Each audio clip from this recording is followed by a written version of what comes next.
할렐루야, 예수만에서 반드시 좋은 일이 있습니다. 언젠가 텔레비전의 한 다큐멘터리 프로그램에서 티베트 불교를 믿는 순례자가 성진 라사를 순례하는 장면을 보았습니다. 그런데 그의 순례 장면은 일반적인 순례가 아니었습니다. 수천 킬로미터를 삼보일배를 하며 갔습니다. 세 발짝을 걷고 이어서 오태투지 온몸을 땅에 대는 절을 했습니다. 다시 일어나서 세 발짝을 걷고 또 절을 했습니다. 오랜 세월 동안 그렇게 오체투지를 하며 걸으니 몰골이 많이 아니었습니다. 그런데도 그의 순례 여정은 엄숙하기까지 했습니다.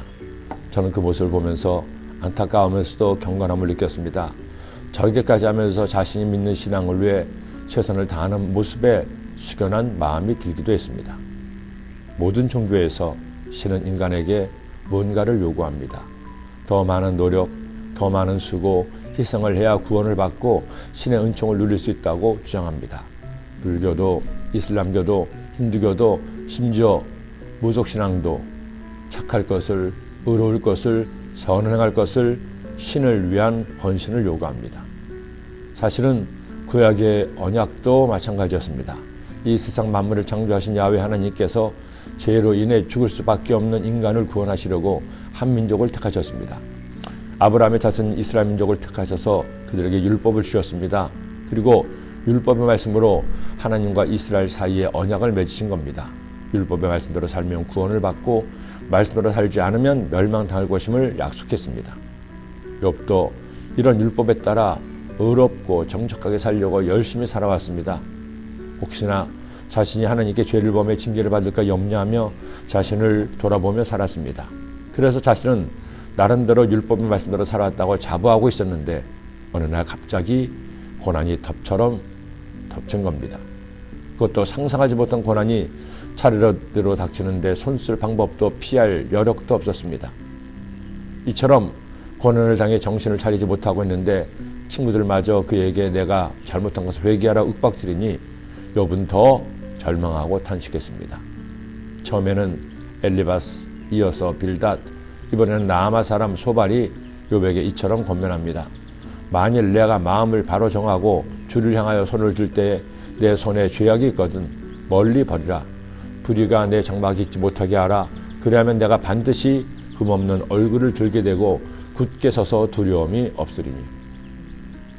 저는 이번에 욥기서의 말씀을 보면서 문득 한 가지 생각이 들었습니다. 사실 욥기서의 말씀은 쉽게 이해하기 어려운 말씀입니다. 무려 42장에 걸쳐서 계속해서 반복적으로 욥의 탄식과 친구들의 질책이 나옵니다.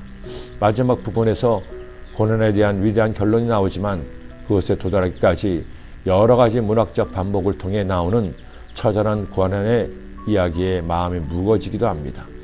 하지만 이번에 욥기서를 보면서 든 한 가지 생각은 하나님께 감사하는 생각이었습니다. 예수님의 십자가 대속의 은혜가 참으로 놀라운 것임을 깨달았습니다.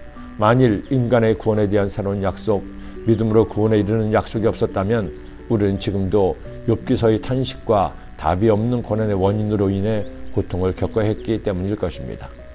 욥이나 친구들과 같이 조금이라도 고난이 있으면 내가 뭐 잘못한 것이 없나 고민해야 했습니다. 아니 자신에 대한 고난만이 아니라 식구 중에 누가 아프거나 문제가 생기면 내가 잘못한 것이 있어서 내 가족이 잘못된 것이 아닌지 고민했어야 했을 겁니다. 욥의 세 친구가 계속해서 주장하는 인과응보가 아닌지 생각했을 것입니다. 그러나 여러분, 우리는 더 이상 그렇게 고민할 필요가 없습니다. 내가 지은 죄로 인해 받을 벌을 예수님이 대신 받으셨기 때문입니다.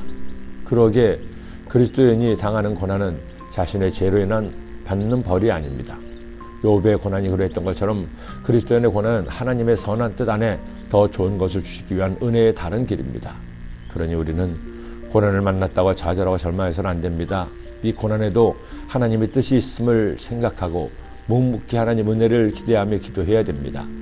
아니 고난이 크면 클수록 더 큰 은혜가 있을 것을 믿고 기도할 때 하나님께서 마침내 하나님의 때가 되면 고난이 변하여 복이 되게 하실 겁니다.